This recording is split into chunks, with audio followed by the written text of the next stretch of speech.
Okay, hello guys. Good evening from here. How have you guys been? So, we've been following the market back to back and following up with the updates and analysis that I've been posting on my YouTube channel. Today I will be looking at BTC, right? So, this is the daily time frame and we got all clearly see that BTC is maintaining a strong bullish trend. All right. So the main focus that I always have eyes on are the external highs and lows. These are the long-term strong structures or trends that we have. So with these, we can tell if the market is a long-term bullish trend or a short-term bullish trend. So in this case, we have been printing series of higher high and higher lows.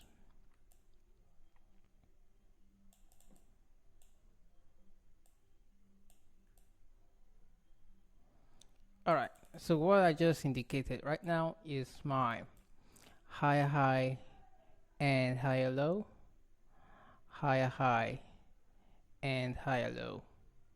Then we now have a new higher high right here. Okay. So now we will go to the weekly time frames that you can see it very clean and clear. So now we are going to be using a very important tool right here, which is the Fibonacci. And what we use the Fibonacci to do is to mark out the premium, the equilibrium, and also the discount. So we should actually tell where the market is likely to react from. And where it is likely to react from is an area of fair value gaps, inefficiency, and an area of order blocks, demand or supply.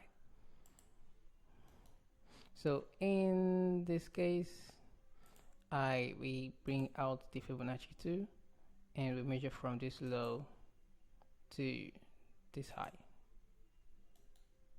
So you can actually see what the price did after we have a breaker structure right here.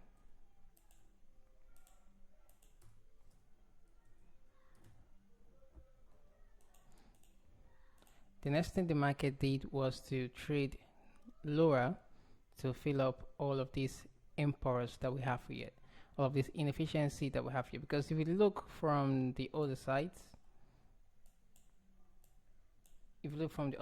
where the market starts to change, where it broke this high, like it gave us a failed low, broke this high impulsively, traced lower to fill up inefficiency, traced higher, trace lower to fill up this order block, and then now impulsively trace higher. There is no area of inefficiency found right here. So what it did was impulsively breaks out of this high. So this area of inefficiency is what we have responsible to trade out of this high. So price trace lower to do what? To start filling up that area of backside inefficiency. You can actually see what it did right here. It ranged for a while, distribute downwards, and as it was selling, you can actually see it filling up areas of sales inefficiency. So there was no area of sales inefficiency that it used or can possibly use to continue selling the price lower. So whilst filling up the areas of buy side inefficiency, it was also filling up the area of the sell side inefficiency to kind of like not allow it use that sell inefficiency to push the price lower. So it trades into equilibrium, which is the 50%, and wicks lower to the 55%, and then we now impulsively trade higher. So now the next thing we have is another structural break.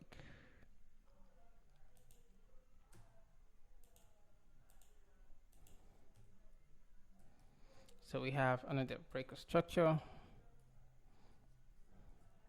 right here. And what is responsible to break this high?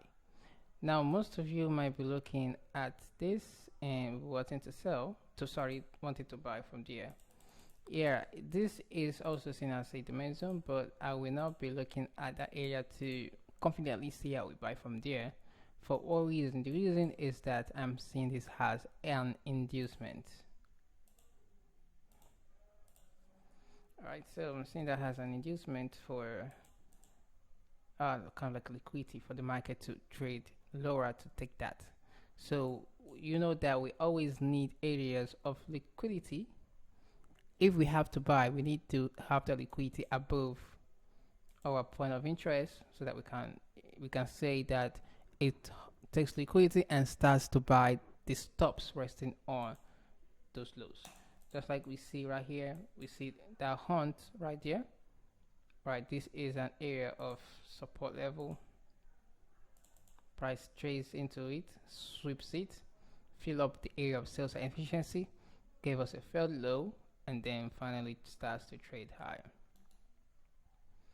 Okay, same things applicable here. Remember, I also predicted the buy of BTC from this level on my Facebook page that I lost. You can just see the sweep as it was filling up the inefficiency from here. You see that sweep, we trade higher, have this structural break. This sell candle is the demand zone, the sell to buy candle, so it's an order block. Price mitigated it and then starts to go higher for the all-time high, because that is where we have as higher high and this is a higher low.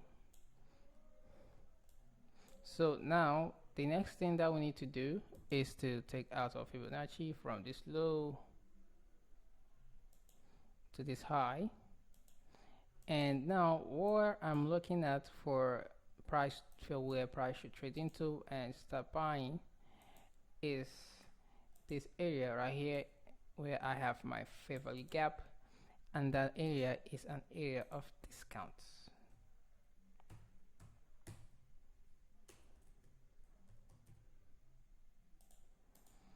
So I'm likely possibly going to be waiting for price to see if price starts to trade lower and then come down to the fair value gap that is at the discount price.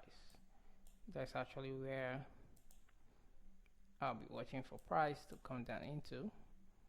So likely you want to see this as an inducement, but in most cases I'll be watching here also to see if price wants to react from there, because most of us, we are gonna see this as a breaker structure, right? Because we also have these stop horns right here and we fill up areas of inefficiency.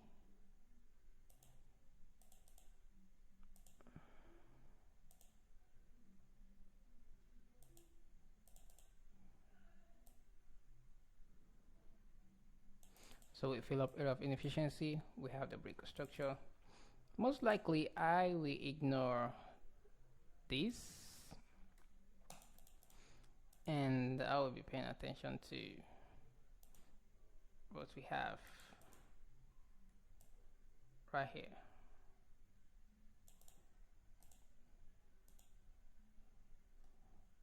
So yeah, but on the weekly time frame, all of this, you see this area doesn't have any efficiency, so not gonna pay attention to that, but we pay attention to the one above from the daily time frame. So you'll likely be looking for that reaction there. But I'm not confident in this for the reason that this is at a premium pricing, and here we have an inefficiency, and that area is at a discount. So what am I expecting? I am likely going to be expecting BTC to come down to that area. If it didn't come down there, then we'll be looking forward to see where it's gonna be going to. But for a long-term bias for structure or trend, the fair value gap is where I have eyes on. Why? Because it is at a discount. This is a higher high, this is a higher low, and we now have a high. So if price needs to trade lower to give us a new higher low, it should be at a very discounted price. and that discount price is what we are having right here, the inefficiency right there. So this should be a liquidity that it needs to come down, take that liquidity, and then find its way to continue going higher to give us a new higher high. Alright, so that is when I would say this is my high probability setup, like the area in which I'm very confident to be in, and not actually around here. Alright, so the price will likely come to this area and start forming, resistance being broken, then a retest on an area of resistance becomes support and starts to buy. So we've seen that has it coming here to play around, build that liquidity, then starts to come lower, trades into the inefficiency, and then should continue going higher. So I can identify this as my higher high, higher low, higher high, and I'm expecting a new higher low to come to this price level around here. So in between 92,000 and 88,000. So in between there, should likely see a reaction from there. So yeah, so just ignoring this area, even though I saw it react from this, I am not certain to buy from that premium price. Okay, so that is it. That is all I have for BTC. See you next time. Take care and be safe.